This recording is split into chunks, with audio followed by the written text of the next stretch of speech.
Bienvenidos al programa En sus palabras a través de estas plataformas digitales por motivo de la pandemia, pero queremos seguir llevándoles a ustedes estos testimonios sacerdotales, la vocación de estos ministros, estos llamados del Señor. En esta ocasión nos acompaña el padre Giovanni Guillén, él es párroco de la comunidad San Juan Pablo II en Namasigüe, Choluteca, diócesis de Choluteca. Gracias por estar con nosotros, ya tenemos conexión con el padre Giovanni. Bienvenido, padre, a este programa En sus palabras, donde queremos conocerle. Un gusto saludarlo. Mucho gusto, Eddie, qué alegría tener esta oportunidad a través de este medio, de esta plataforma también de poder transmitir, ¿no?, también nuestra vida, nuestro testimonio y también cómo el Señor nos ha llamado. Me alegro mucho poder compartir esta experiencia. Bendito sea el Señor, Padre. Sabemos que es originario de San Marcos de Colón. Queremos iniciar conociendo su vida y por eso le preguntamos sobre su infancia, Padre. ¿Cómo fue la infancia del Padre Giovanni Guillén? Bueno, yo considero que mi infancia es una infancia, bueno, común de mi época, ¿no?, de hace ya 46 años hacia atrás, bueno, una época totalmente diferente a la nuestra, pero una infancia realmente normal, podríamos decir, de la convivencia entre los niños, los juegos, mi relación con los vecinos y la experiencia de la escuela, todas las cosas que son normales. Sí podría decir que a pesar de que estamos hablando de una infancia completamente normal, siempre fui bastante tímido, ¿no? No era un niño lanzado para cada cosa, no, siempre fui bastante tímido. Incluso en la escuela siempre tuve como de parte de los demás como una actitud de respeto hacia mí, es decir, siempre era como un poco el más serio de la escuela y de la infancia. Siempre tuve muchos niños que estaban, bueno, digamos, un poco cerca de mí. Yo creo que más o menos así se podría catalogar la infancia mía. Yo digo una infancia normal, pero habían ciertas actitudes en mí que indicaban que posiblemente algo iba pasando en mi vida, ¿no? Entonces, pero yo la recuerdo como una infancia muy agradable y bastante bonita a la vez, ¿no? Qué bueno saberlo, Padre. Queremos saber también cómo está constituida su familia, Padre. ¿Cómo fue, si nos habla ya un poco de la infancia, cómo es crecer en familia? Bien, yo soy el último de 9 hermanos. Mi papá murió en el 2002, Armando Guillén, que de Dios goce. Y mi mamá actualmente está, ¿no? Ella acaba de cumplir 83 años de edad, mi mamá. Yo soy el último de 9 hermanos. De estos 9 hermanos hay uno que ya partió hacia la casa del Padre. Era el tercero de la familia, era un hermano especial, tenía síndrome de Down y bueno, murió hace unos 2, 3 años. Y viví en esta familia concreta, ¿no? Mi papá nunca fue como tal una persona entregada a la iglesia. Tal vez en su época primera, cuando se casó con mi mamá, posiblemente sí, había estado en un estilo de relación con la iglesia. Luego, desde que yo lo recuerdo, ¿no?, desde que tengo el uso de razón, no recuerdo que él haya tenido ningún estilo de cercanía con la iglesia, pero realmente nunca me impidió que yo pudiera acercarme al Señor. Y mi mamá siempre fue una mujer, ha sido siempre una mujer muy callada, muy silenciosa, una mujer que reza en el silencio, una mujer del rosario. Es una mujer silenciosa, pero realmente es una mujer muy santa, mi mamá, y yo creo que mi vocación nace también de esa experiencia silenciosa de mi mamá, cuyo nombre es Celina Salinas, de ese silencio de ella, de esa intimidad humilde en relación con Dios. Yo creo que nace sin duda alguna mi deseo de entregar mi vida al Señor. Pero bueno, soy, como vuelvo a repetirlo, el último de los 9 hijos de esta familia, ¿no?, de los 9 hermanos, ¿no?, que que hemos tenido, a excepción que en este momento ya solo habemos 8. Interesante, padre, una familia numerosa. Siendo el último, ¿era el consentido de la casa? Pues yo creo que sí, ¿no? Como siempre pasa en la familia, que siempre el último es un poco más consentido y bueno, y puede imaginarse un poquito también la actitud de la mamá, ¿no? Cuando se trata del último, siempre hay un estilo de preferencia. Tal vez no remarcada la diferencia, porque mis hermanos ya eran bastante más mayores que mí. Mi hermana, la antepenúltima milla, me lleva 1 año y un poco más. Entonces, posiblemente, aunque se... Ah, sí, sí, no, Interesante, seca leche, padre. A los últimos le dicen en los pueblos, ¿va?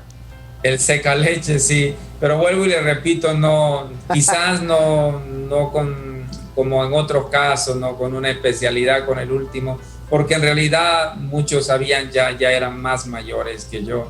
Entonces, a pesar de eso, yo creo que de manera bien objetiva siempre hay un estilo de cariño distinto, ¿no? Sobre todo de la mamá, ¿no? En especial.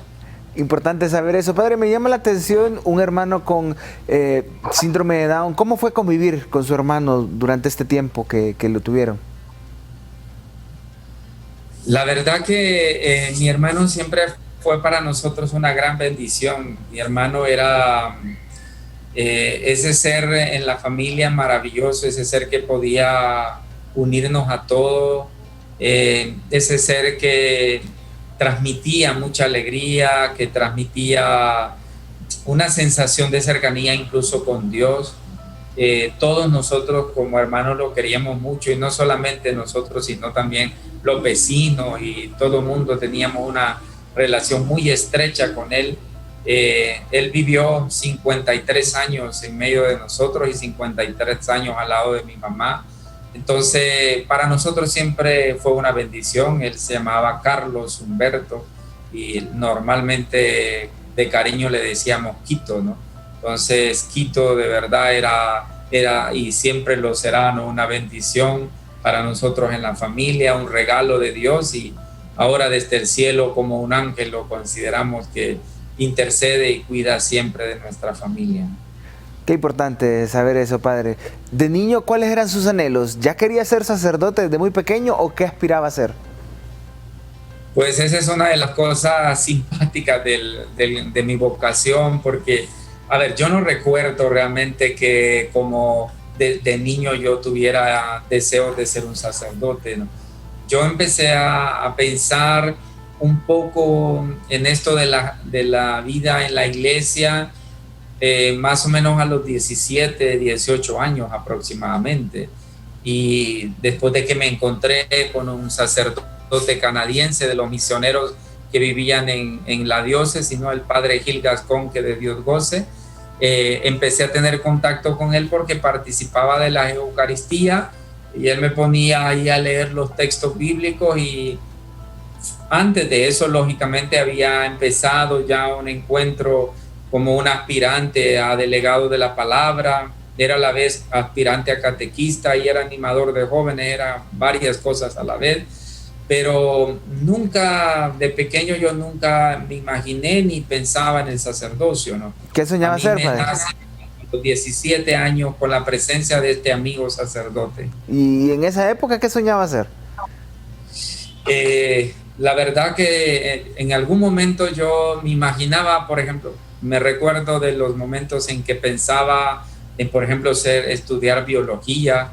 Me gustaba la biología y pensaba en la biología. Se me cruzó muchas veces en mi vida, ¿no? La idea de ser un biólogo, pero bueno, a los 17 años aquello cambió definitivamente, ¿no?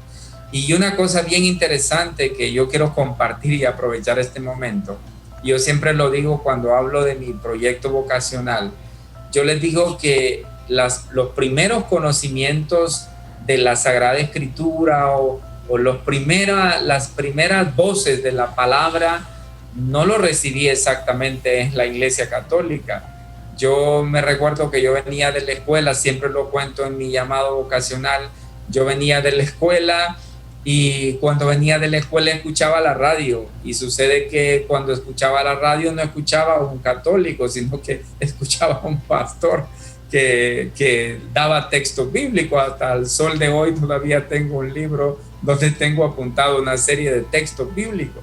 Entonces, las primeras voces no las escuché realmente de un católico, es una cosa muy simpática, no las escuché de él, pero había algo en mí, ¿no? Había algo en mí que ya había como una lucecita de Dios, porque una cosa muy linda que yo siempre recuerdo es que cuando yo venía de la escuela y pasaba a escuchar ese programa, cerca de mi casa, en mi comunidad donde vive actualmente mi mamá, que se llama San Agustín, en San Marcos de Colón, una pequeña comunidad, cerca de mi casa hay como una loma, y entonces yo cada vez que venía de la escuela yo me iba a la loma para poder orar. Yo me recuerdo de las oraciones intensas que yo hacía ahí, incluso derramando lágrimas, aunque yo no iba a la iglesia, aunque yo no tenía ningún contacto con la iglesia, más que esas voces que yo escuchaba en la radio de un programa, ¿no? Entonces, así fue naciendo esta experiencia, esta búsqueda de Dios.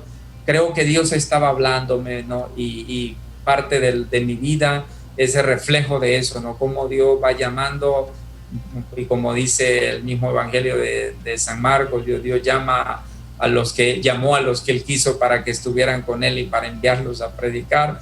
Entonces eso, Dios llamó al que Él quiso y lo llamó a su manera, pero lo simpático es que mis primeras voces de la palabra no vinieron de la Iglesia Católica.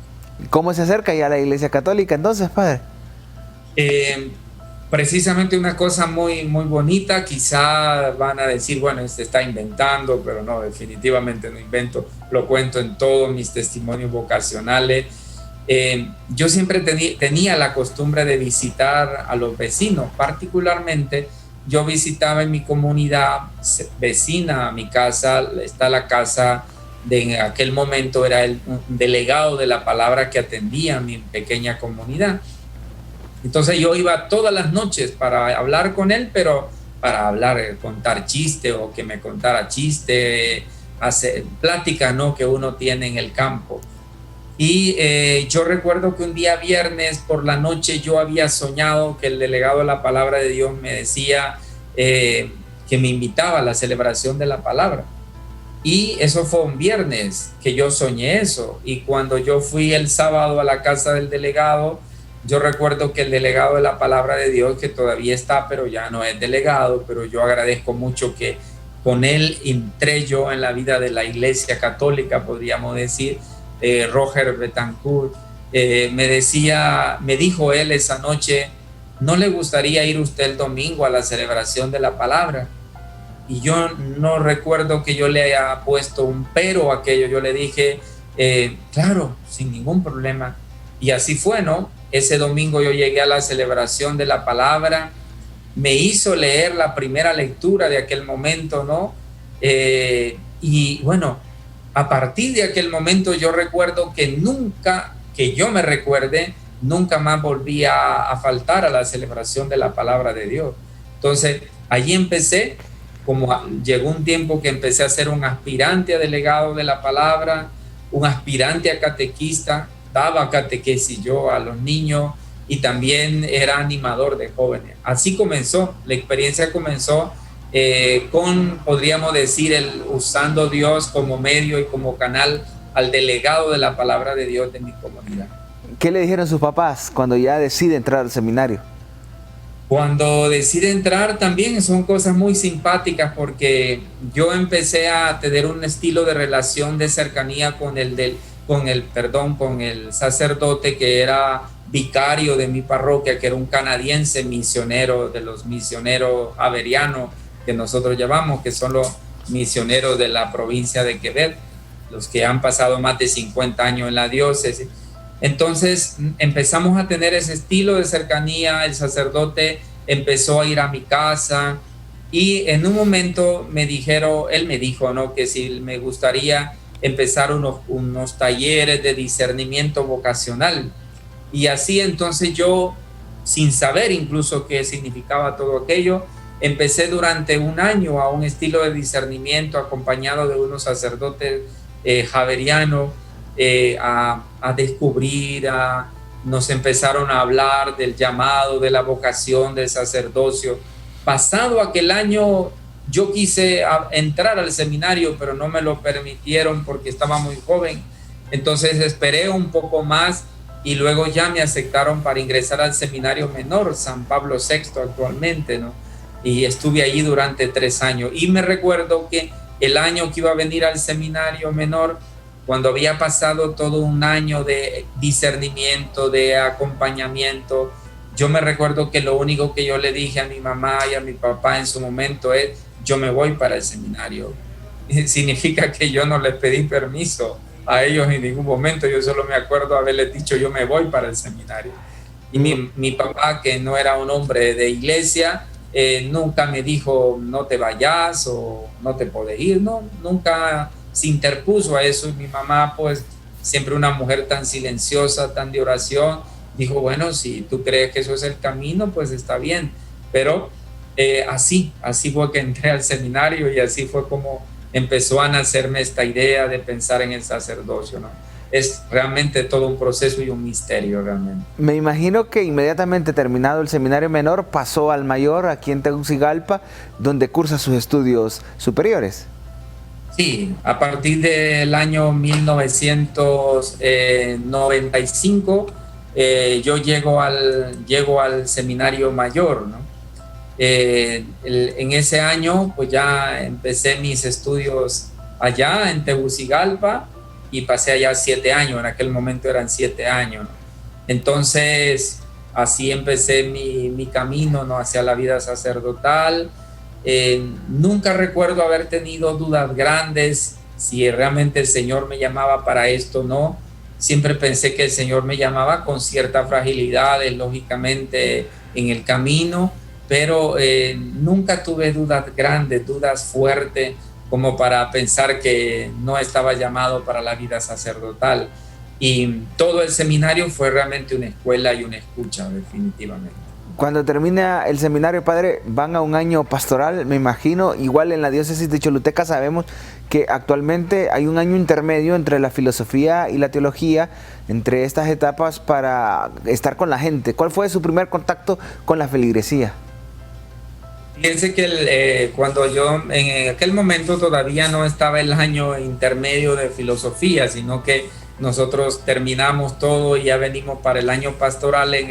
Yo terminé en el año 2002 en el seminario mayor, nos venimos y bueno, mi primer contacto precisamente fueron con los medios, porque Monseñor Raúl Corribó, el segundo obispo de la diócesis de Choluteca, que actualmente está en Tegucigalpa, ¿no?, pero que es obispo emérito, Monseñor Raúl me puso para poder ayudar y acompañar y también lógicamente aprender en la radio. Yo estuve allí en la Radio Paz, es decir, que mi primer contacto con la gente después de venir de Choluteca fueron a través de los micrófonos, y empecé allí en el trabajo con los medios. Ahí pasé gran parte de ese año. Después ya me trasladé a una parroquia urbana, ¿no?, la parroquia San Pablo, donde pasé mis meses previo a mi diaconado, luego un tiempo de diaconado. Y así, ¿no? De esa manera es que yo empecé, después de venir del seminario, digo que tuve un primer contacto con la gente a través de los medios de comunicación, en este caso a través de la Radio Paz, ¿no?, la radio católica de la diócesis. Padre, no puedo dejar de mencionar un hecho histórico para su vida que no ocurre tan comúnmente para los sacerdotes y le ha tocado vivirlo a usted. Cuando se quedan sin obispo después de el fallecimiento de Monseñor Guido Plant, a usted lo nombran como vicario, como administrador, mejor dicho, si me corrige el término, administrador apostólico de toda la diócesis. Bueno, sí, yo en ese momento, cuando llegó Monseñor Guido Plante a la diócesis como obispo titular, Monseñor me nombró como su canciller, y durante todo el episcopado de Monseñor Guido Plante fui su canciller, es decir, alrededor de 7 años fui canciller. Y entonces cuando Monseñor enfermó, yo vivía en el obispado y entonces yo conocía más o menos la experiencia y el trabajo de la diócesis y el trabajo también de Monseñor Guido Plante. Y bueno, entonces él llegó en un momento difícil, había pedido él su renuncia, lo que es normal en derecho, ¿no? De pedir su renuncia al cumplir sus 75 años. El Papa le había dado un poco más, le había extendido su ministerio como obispo en la diócesis, pero Monseñor Guido Plante empezó a tener, digamos que un bajón en la salud y entonces en ese momento bien difícil, ¿no? Ese momento crítico en el que él definitivamente ya no podía gobernar la diócesis. Entonces sucede que la congregación para los obispos me nombró como administrador apostólico, ¿no?